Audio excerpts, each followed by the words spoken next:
Culture, bonjour. Euh, alors cette vidéo, j'ai hésité en fait à la faire, mais finalement c'est l'occasion pour moi de faire un bilan, une mise au point et d'annoncer la suite. En effet, pourquoi?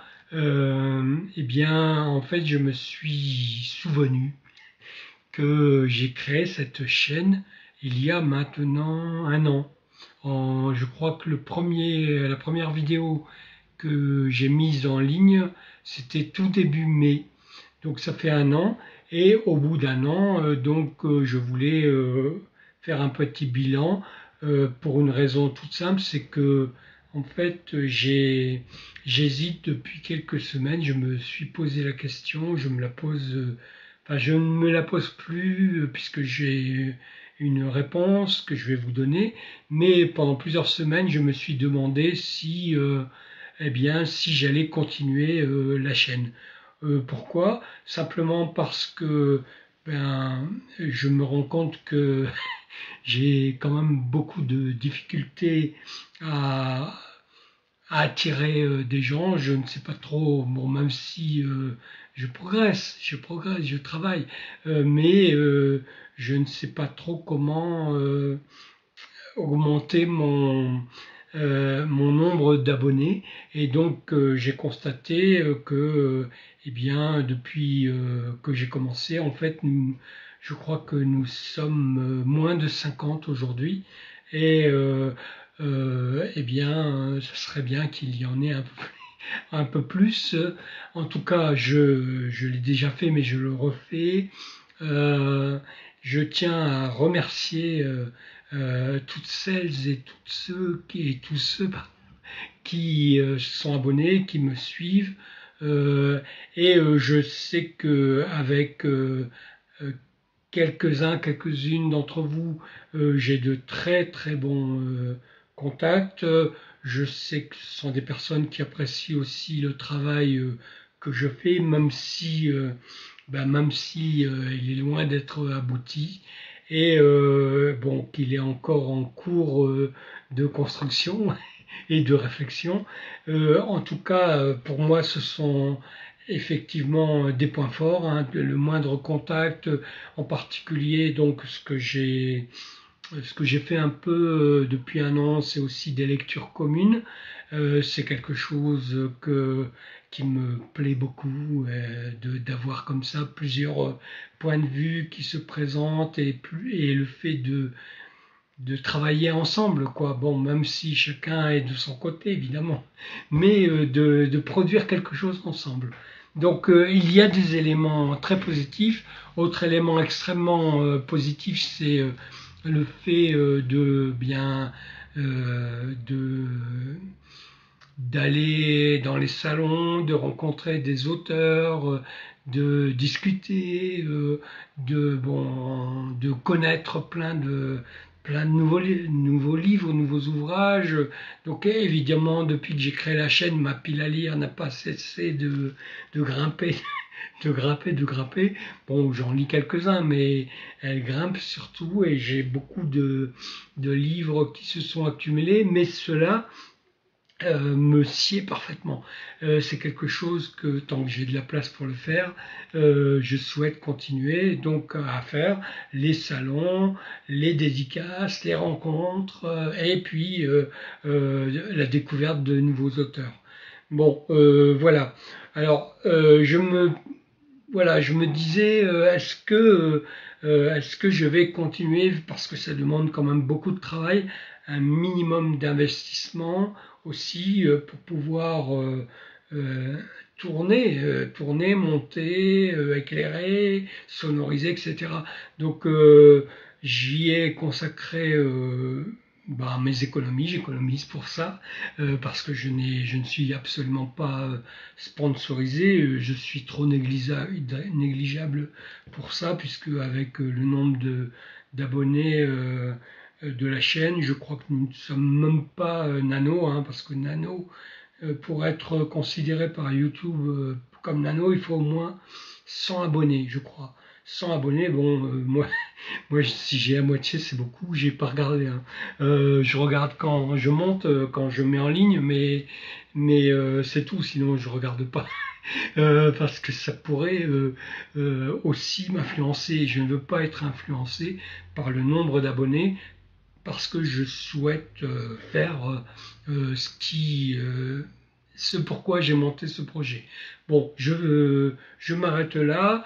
Donc je me suis je me suis posé la question pendant plusieurs semaines, est-ce que je continue ou pas, d'autant plus que parallèlement à ça, à la chaîne YouTube, j'ai aussi un compte Instagram qui lui fonctionne, je trouve assez bien. Bon, même si effectivement on peut avoir des milliers, des dizaines de milliers, des centaines de milliers, des millions, des millions de followers, mais moi j'en ai que quelques centaines, mais je trouve que c'est bien et surtout qu'il y a beaucoup de retours et le travail à faire est quand même beaucoup plus simple, hein, poster et monter, faire des montages, donc c'est quelque chose qui est relativement rapide et assez simple à mettre en œuvre, alors que les tournages, les montages, les sorties, tout ça,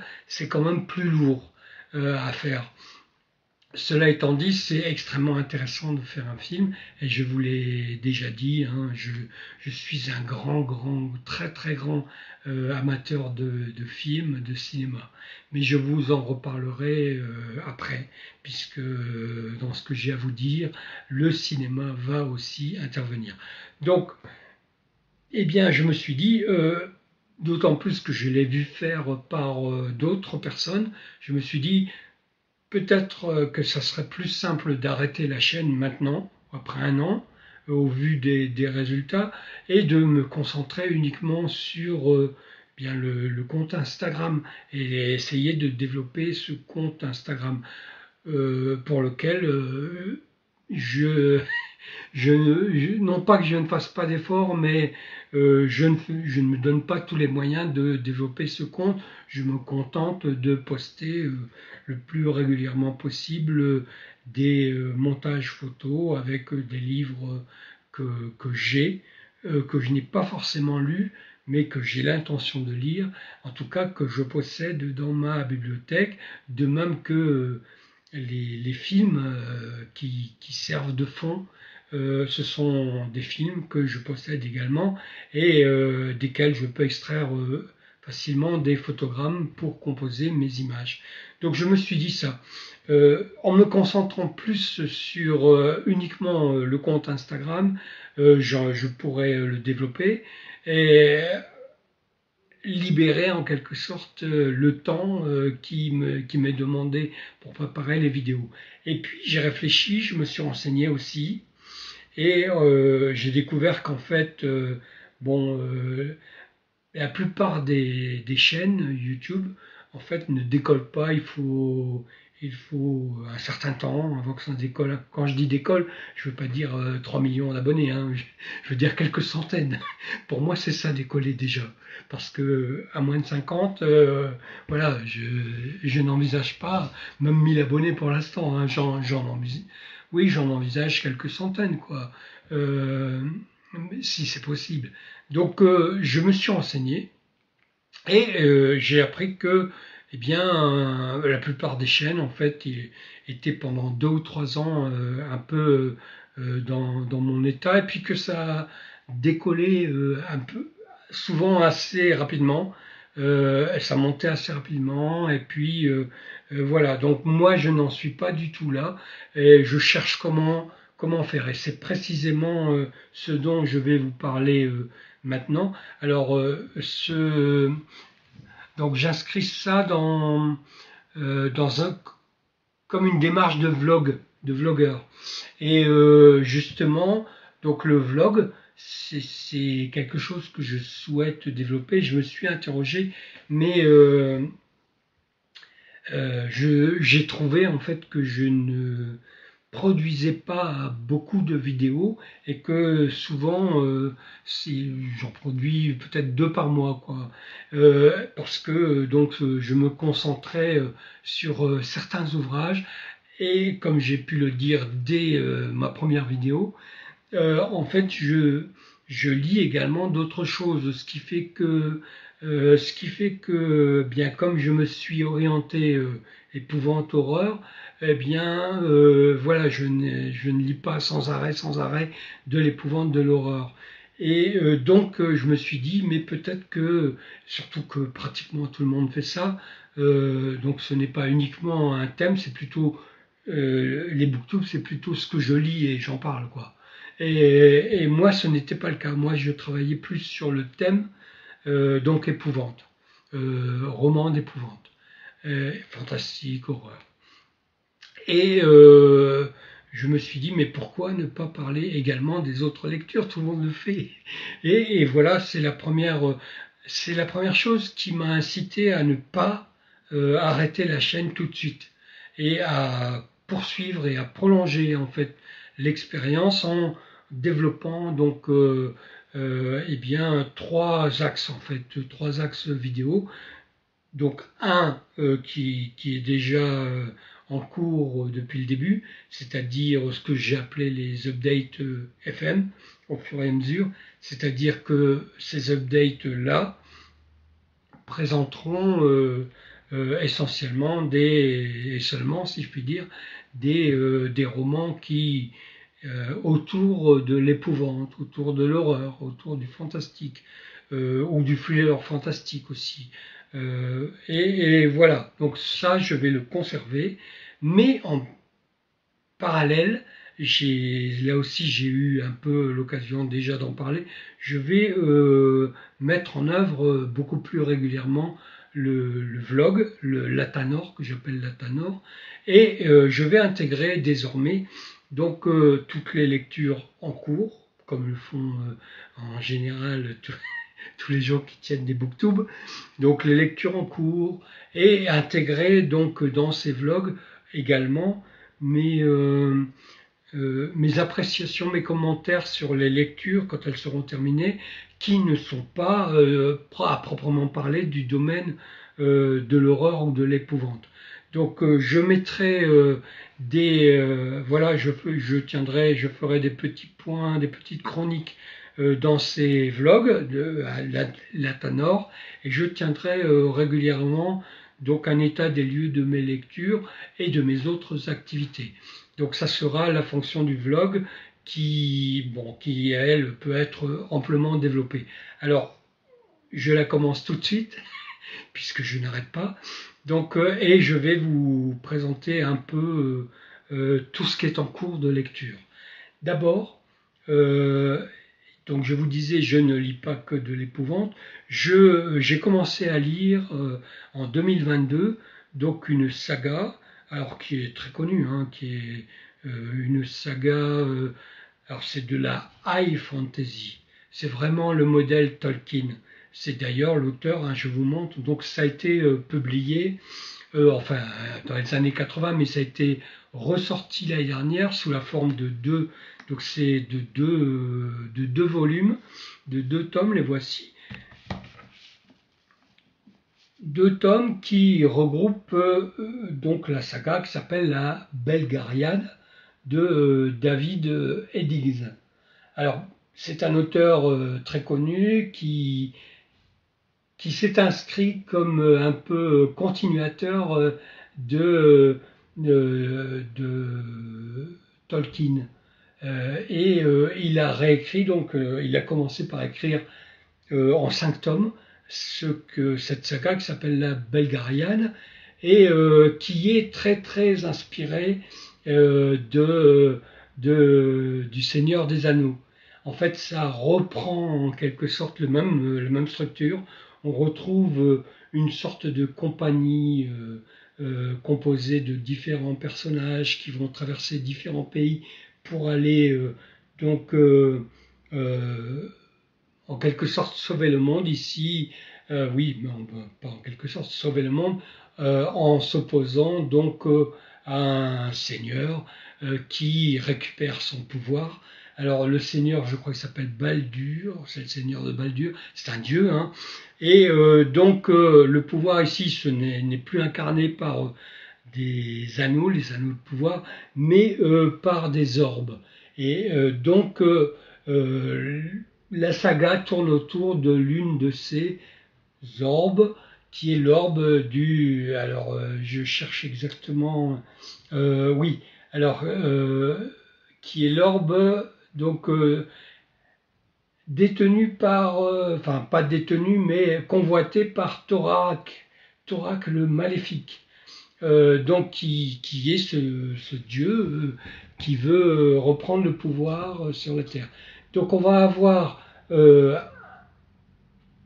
toute une histoire de cette compagnie qui va aller combattre et éviter à donc à ce Thorak de eh bien de prendre le pouvoir sur le monde. Donc on a vraiment le thème de la compagnie de l'anneau qui est repris avec quand même des différences. Mais pour ceux qui connaissent ou celles qui connaissent donc le Seigneur des Anneaux, si vous lisez cette saga, vous allez y retrouver énormément de références à, et vous allez tout de suite voir en quoi c'est vraiment c'est très proche en fait d'une certaine manière du Seigneur des Anneaux. Sauf que ben, je vais vous expliquer un peu pourquoi. Bien en particulier, ça prend au fur et à mesure des volumes une orientation différente. Mais donc, oui, alors je vous en parlerai plus en détail plus tard. Donc l'année dernière, là, en 2022, j'ai lu le premier tome. Donc le premier tome est composé des 3 premiers romans de cette saga, la Belgariade. Alors oui, la Belgariade, en fait, euh, juste pour vous informer, c'est en fait c'est l'épopée d'un personnage qui est au début dans le premier roman qui est garçon de ferme, c'est un enfant même, il s'appelle Garion. Et lui, cet enfant de ferme, donc Garion, va partir en fait avec cette compagnie parce que c'est lui, entre guillemets, l'élu, c'est lui qui est destiné à combattre donc Thorak et à récupérer l'orbe, il peut jouer aussi, l'orbe, donc l'orbe de pouvoir. Donc la Belgariade, ça raconte l'histoire de ce Garion qui va devenir Belgarion au fur et à mesure. Et Belgarion, c'est à la fois un roi, mais c'est aussi l'un des plus grands, peut-être le plus grand des magiciens. Mais évidemment, il ne le découvrira que peu à peu. Alors il est lui-même chapeauté par d'autres magiciens et magiciennes. Donc là, on retrouve un peu tout ce qu'il y a dans le Seigneur des Anneaux. Donc on a alors dans le Seigneur des Anneaux, Frodon donc est escorté en fait, est plutôt informé, initié par un grand magicien qui s'appelle, alors j'ai oublié son nom là tout de suite, Gandalf, donc qui est initié par Gandalf et et Gandalf va le chapeauter pendant un certain temps et lui expliquer toute l'importance des anneaux de pouvoir. Donc on a un peu cette idée, hein, avec, sauf qu'ici, bien évidemment, ce n'est pas Gandalf, mais le magicien qui était un magicien qui a 7000 ans. 7000 ans, c'est pas mal. Et je n'ai pas je n'ai plus son nom. Alors, c'est une décision que je viens de prendre, hein, de faire cette vidéo, donc je n'ai absolument rien écrit. Donc du coup, tous les noms, tout ça, bien, je ne les ai pas forcément en tête. Donc je ne sais plus comment s'appelle ce magicien qui fait beaucoup penser à Gandalf. Euh, bon, je vais pas vous embêter, je vais pas chercher parce que je ne sais pas si je le trouvais. D'ailleurs, peut-être que ça me reviendra d'ailleurs. Ah, il s'appelle, oui, ça me revient, Belgarat. Belgarat, vous voyez, Belgarat. Donc, et sa fille, donc qui est aussi une grande magicienne, s'appelle Polgara, je crois. Donc tous deux et avec plein d'autres personnages plutôt, ils vont ils vont escorter et Garion qui va devenir donc Belgarion et aussi le protéger et l'initier à la prise de conscience et à la maîtrise de son pouvoir, qu'il ne connaît pas au début évidemment, puisqu'il ne sait même pas qu'il est destiné à devenir magicien et roi. Donc l'année dernière j'ai lu les 3 premiers tomes de cette saga, la Belgariade, donc le pion blanc des présages, la reine des sortilèges et le gambit du magicien. Donc si vous jouez un peu aux échecs, vous avez tout de suite remarqué que dans les titres, hein, pion, reine, gambit, ça c'est un coup d'échec, eh bien en fait chaque roman va porter le nom d'un coup d'échec. Et je pense que le deuxième tome, c'est un peu pareil. Donc oui, la tour et la fin de partie. Voilà, donc ça veut dire fin de partie, ça veut dire qu'il y aura échec et mat, probablement. Mais bon, moi, actuellement, donc l'année dernière, les 3 premiers tomes, je les ai lus. Cette année, j'ai décidé de lire les 2 autres et de terminer cette saga. Donc actuellement, j'ai déjà lu La Tour des Maléfices et j'ai commencé depuis quelques jours déjà le dernier roman de la saga, la fin de partie de l'Enchanteur. Alors je suis voilà, ça se lit très bien, hein, c'est très très agréable et c'est d'autant plus agréable si vous connaissez, vous avez déjà lu la le Seigneur des Anneaux, eh bien c'est très agréable de retrouver et de voir un peu à la fois les points communs et les différences, parce qu'il y en a et il y en a une majeure, mais dont je ne vais pas parler maintenant. Je vous en parlerai quand j'aurai complètement terminé, parce que je ne peux pas encore confirmer mes idées tant que je n'ai pas lu la fin. Donc voilà, donc ça fait partie des lectures non épouvantes, c'est de la fantaisie, j'en lis aussi de la fantaisie, moins que de l'épouvante, mais j'en lis régulièrement, et celle-là, c'est celle qui est en cours et que je vais avoir bientôt terminée et que j'aurai l'occasion de vous présenter dans le cadre donc de ce vlog, la Tanor, prochainement. Mais ce n'est pas tout. Donc, qu'est-ce que je lis aussi en ce moment? Alors, je vous avais dit, ça c'était un projet qui n'est pas encore mis en œuvre, mais que j'ai commencé à préparer, que j'allais essayer de faire une fois par trimestre également ce que j'appelle des updates SP, alors spéciaux. Qu'est-ce que c'est? En fait, ben, je le rappelle, les updates SP, ce sont donc des updates qui vont être consacrés à un auteur. Et donc j'ai commencé à préparer le premier, en tout cas en lecture, pas encore en réalisation, ni même en enregistrement vidéo, puisque pour l'instant je ne suis qu'en lecture. Et donc le premier auteur que je vais vous présenter, qui lui est un auteur alors reconnu, et qui est aussi par un certain nombre de lecteurs, de critiques, de journalistes, considéré comme un auteur, un peu un auteur maudit.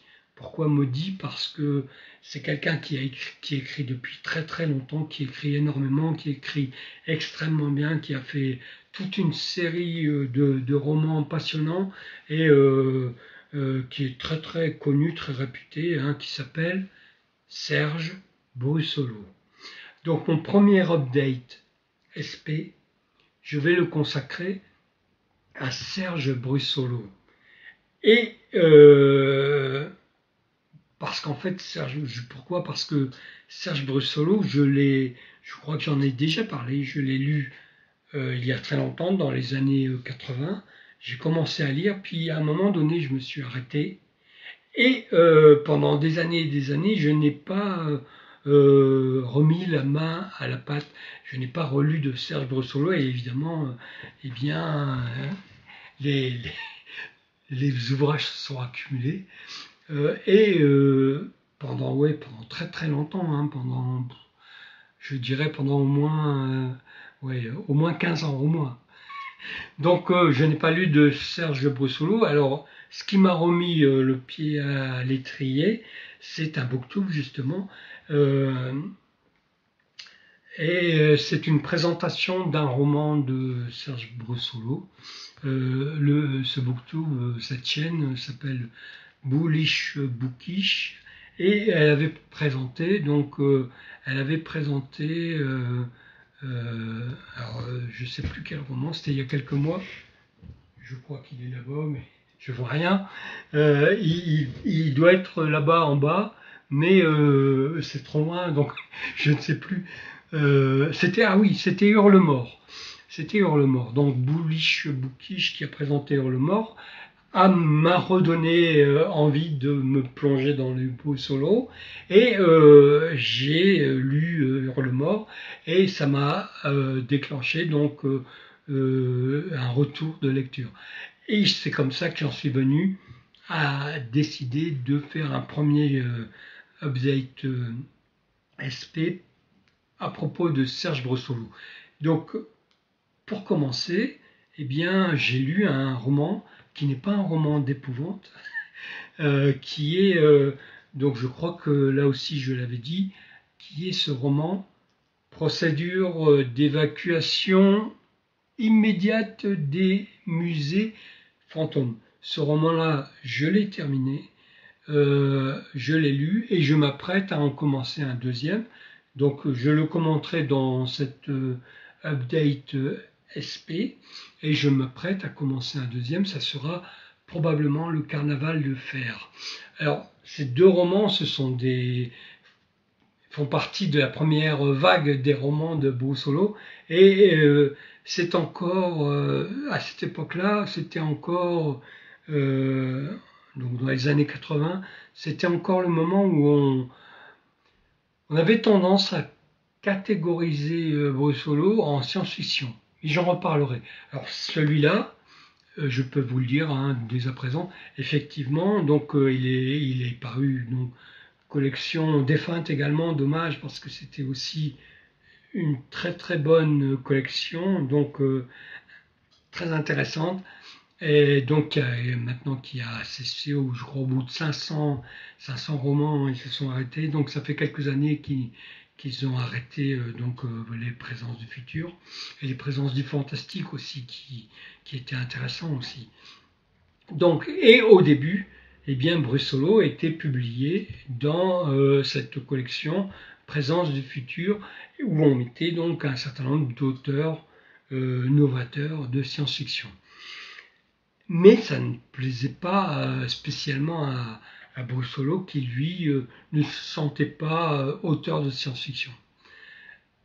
Et si vous avez lu du Brussolo, vous voyez qu'il y a autre chose. Ce n'est pas un auteur à proprement parler de science-fiction, mais j'en reparlerai quand je développerai mon update SP. Voilà, donc ensuite, c'est pas fini, vous voyez, je lis plein de trucs en même temps. Donc c'est pour ça que je ne peux pas produire sans arrêt, surtout si la moitié des livres que je lis, je n'en coche aucun mot sur mon booktube. Mais ça va changer. Donc autre livre, et là cette fois on revient à quelque chose de plus classique en termes d'épouvante. Donc c'est un livre que je commenterai que je présenterai dans le prochain update, cette fois update FM, donc au fur et à mesure. Donc c'est, alors il y a même encore, j'ai pas tout à fait terminé non plus, donc il y a encore un marque-page.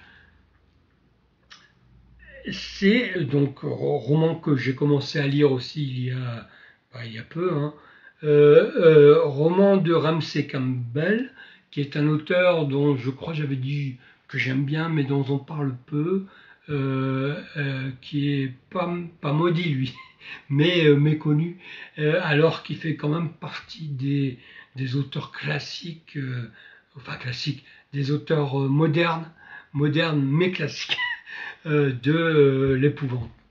Disons, il fait partie des auteurs classiques de l'épouvante moderne. Voilà. Donc celui-là, je le commenterai, je le présenterai dans l'update FM prochain. Et ce n'est pas tout. Ensuite, je lis autre chose. Et je vous le disais tout à l'heure, je m'intéresse beaucoup au cinéma. Là aussi, je pourrais presque créer une chaîne uniquement consacrée aux films, parce que je regarde tout le temps des films, ça me passionne depuis l'enfance.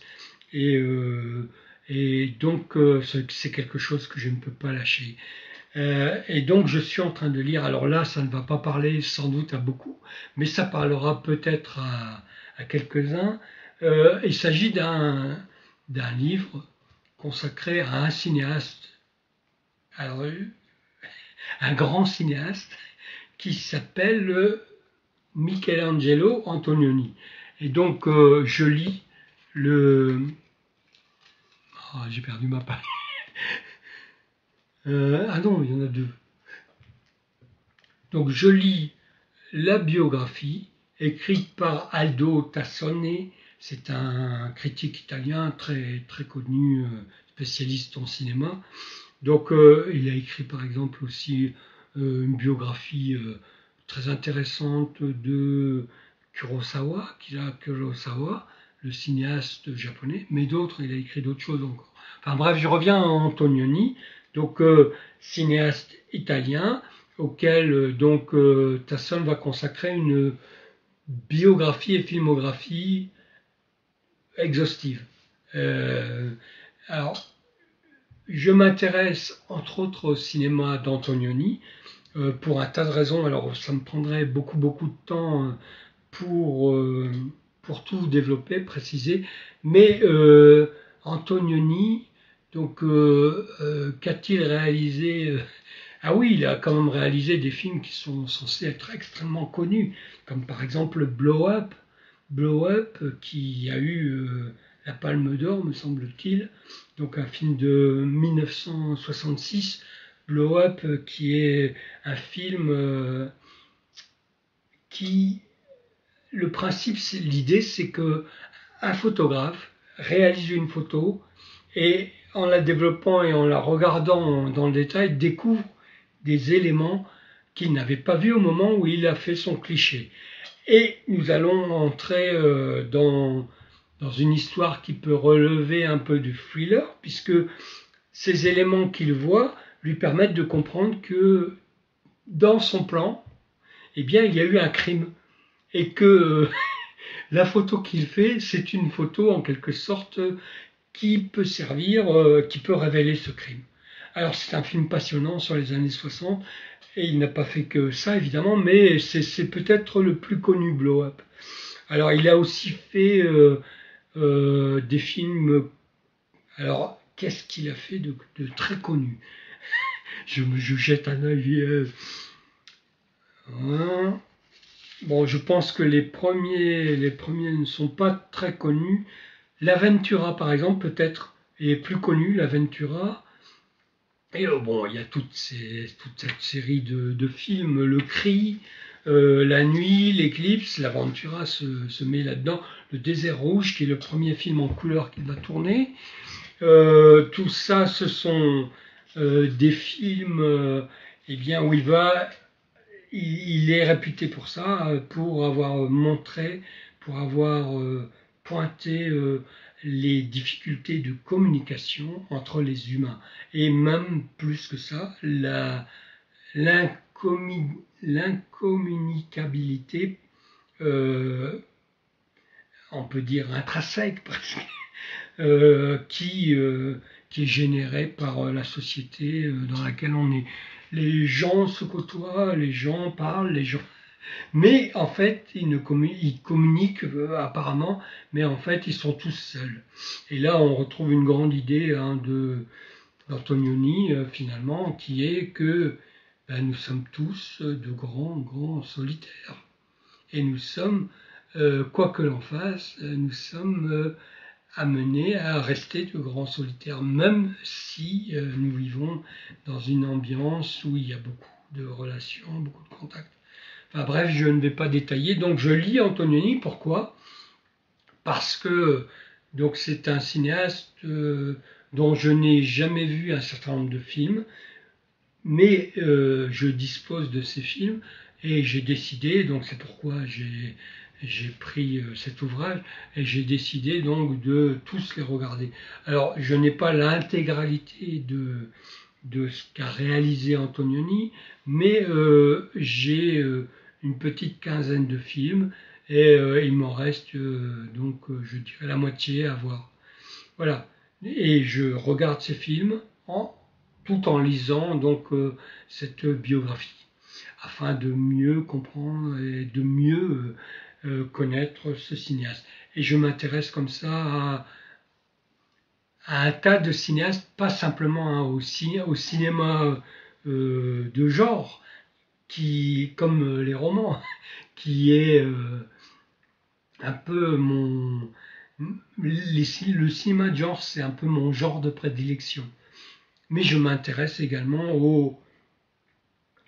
aux cinéastes qui ont essayé de mettre en place d'autres formes de narration, de raconter des histoires en utilisant pleinement le potentiel du cinéma. Enfin bref, c'est toute une aventure. Voilà, donc bon, ça m'en fait 1, 2, 3, ça m'en fait 4 en cours de lecture. Et donc j'en ai plusieurs là qui vont être bientôt terminés. Je reprendrai donc, je vais vous laisser là. Donc je n'arrête pas. Pour résumer, je n'interromps pas, je n'arrête pas la chaîne. Je vais mettre en place donc, de manière plus ostensible, plus régulière, donc des vidéos et me donner un peu de temps, 1 an au moins, avant de faire un nouveau point, pour voir où ça en est. Mais il est évident que si je n'ai pas l'intention de faire une chaîne pour moi tout seul, quoi. Donc voilà. Donc je préfère, si je n'y arrive pas, eh bien je préfère m'arrêter, mais pour l'instant je continue encore pendant au moins 1 an et je ferai un bilan dans 1 an. Je vous dis pour tout de suite, eh bien je m'arrête là et je vous donne rendez-vous très bientôt pour la suite. Seulement avant de la suite, je ne vais pas mettre la suite de ce que je vais tourner à la suite de ce rush. Je vais m'arrêter là pour ce rush, ça sera un one shot, si c'est le cas. Je vais le mettre en ligne et si vous avez des remarques ou des conseils à me donner, n'hésitez pas en commentaire parce que je vous avoue, je vous avoue que je suis très en recherche de moyens de faire vivre de manière plus active cette chaîne. Je suis content d'avoir tenu cette première année, mais maintenant je sens qu'il faut que il faut que ça passe à un autre stade pour que je m'y consacre comme il faut. Je vous dis à bientôt.